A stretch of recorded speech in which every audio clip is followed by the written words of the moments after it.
Hey students, it's me again. We haven't connected in a while. Welcome to week 5. We're through several discussion boards already. Good job. You guys have had excellent posts. I really enjoy reading your material. So the discussion board 5 talks about consumer product classes. And you can refer to the syllabus for the chapters on this material. When we talk about consumer product classes, we're talking about final consumers, when people are buying products, either online or from a store. There's a separate category that talks about business product classes.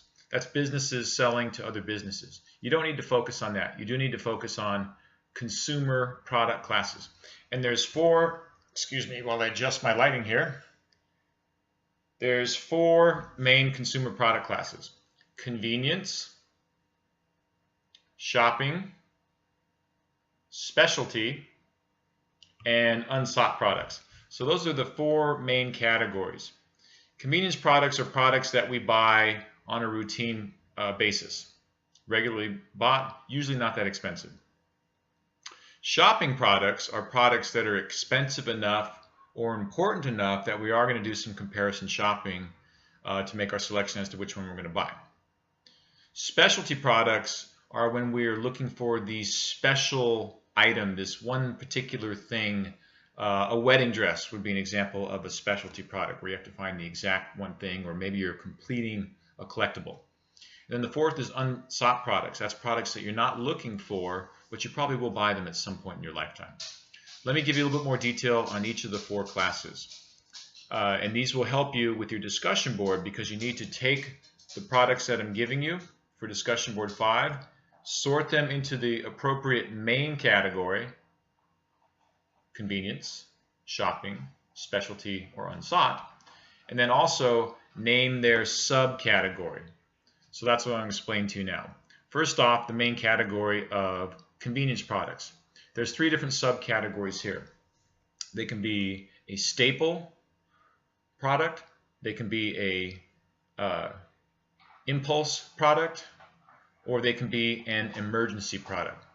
So a staple convenience product would be something that you buy on a routine basis, like when you go to do your grocery shopping once a week. And those items that you buy would be considered routine. Now, different people buy different things. It's not just groceries, but it's routine things that you purchase on a regular basis, staple products. There's not a lot of thought goes into it, and you just go and get it. Supplies for the house, potato chips, beer, regular stuff to make lunches, maybe even your weekly gasoline purchase. Those would be staple products if you're buying them in a routine way. Impulse products are things that you buy that you didn't plan to buy. And usually these are things that they're at the register, what we call a point of sale, POS, point of sale register item. So when you're checking out and you see those dark chocolate Reese's peanut butter cups and you have to have them, that's obviously an impulse buy, an unplanned purchase. Usually when you're at the retail location and you buy it, or you go through the drive-through and you're just going to get a combo meal, but you saw the double fudge cheesecake sticker in the window and you had to have that too, unplanned. So that's an impulse convenience product. The 3rd is emergency convenience products. So an emergency product is you're running out of gas and you got to pull over and find the nearest gas station and buy it now. Or you're late to class, you realize there's a quiz in class and you need to have a number 2 pencil because the instructor uses Grademaster forms and you need a number 2 pencil. You're going to go and get it real quickly. So under the convenience main category, we have convenience emergency, convenience staple, and convenience impulse. And I gave you some examples of the difference of each of those. Okay, the next one is shopping products. So when we talk about shopping products, there's 2 categories here. There's heterogeneous and homogeneous shopping products. When we talk about homogeneous shopping products, let's start there. Homo meaning similar, same meaning of the same type. When you see a product that is basically they're all pretty much the same, but it's expensive enough that I'm doing some comparison shopping based on price, then it's a homogeneous shopping product. So shopping products is you're going to shop around. And it might be because it's a homogeneous shopping product. It's expensive enough. Even though they're all kind of the same, I'm going to do some comparison shopping. That might be something like laptops or a flat screen TV, you don't really care who the brand is. You're just buying specs. I need a certain size. I need a certain memory or something like that. That would be a homogeneous shopping product. They're all the same, but they're expensive enough that I need to do some comparison shopping. A heterogeneous shopping product, heterogeneous, is when you're shopping for something because it needs to kind of fit your personal needs. That might be furniture, would be an example of that. Or clothing, maybe you have a certain image or style. So it's kind of fitting your personal style, fit and suitability. Maybe your house is in a modern theme, or your apartment is decorated in all IKEA and you want to get one more end table and make sure it matches everything else you have. That would be a heterogeneous shopping product. You're doing some comparison shopping. It's not so much primarily focused on who's got the best price, but who has kind of my specific specs that I'm after on this product. That would be a heterogeneous shopping product. So under shopping products, heterogeneous, homogeneous. The third category is specialty products. And there is no subcategory under this category. They're just specialty products.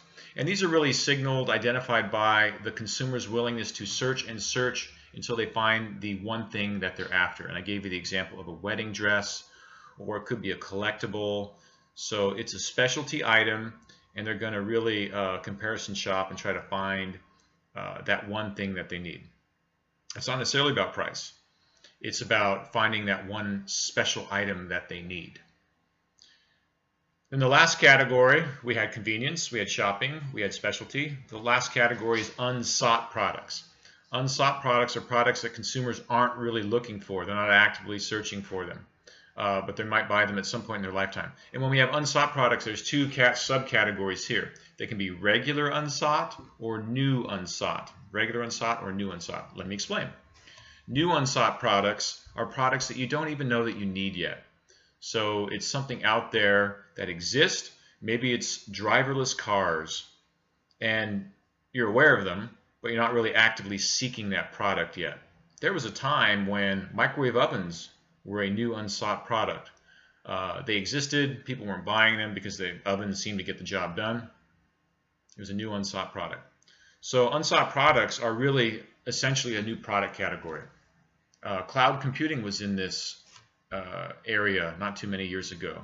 People used to just save everything to their computer or thumb drives and download all their software, with disks onto their computer. And now most of us have all moved over to a cloud-based format. And so several years ago, they were trying to sell this new product category, the cloud, and computing on the cloud. So that would be a new unsought product. A regular unsought product are really just unsavory products. Products that we're not really interested in buying, but we're probably going to have to buy them at some point in our life. That could be blood donations, not that you have to buy for blood donations, but if you're the American Red Cross and you're looking for blood donations, you're trying to get people to donate blood. That is a regular unsought product. People aren't actively looking to get poked by a needle and donate blood. Or burial plots, or life insurance. These would be examples of regular unsought products. Just think unsavory products that people aren't actively looking for, but they probably need to buy at some point in their lifetime. Okay, that's your 4 categories. So your assignment for discussion board 5 is to take the list of products that I give you, sort them into their main category: convenience, specialty, shopping, or unsought product. And then also identify which subcategory they apply to, keeping in mind that specialty products do not have a subcategory. And I gave you a table that you can use to fill out. It's probably best that you create your own table, save it as a PDF, and you'll post that back on the discussion board to me. Thanks for listening. Hope you guys are having a great semester. Bye-bye.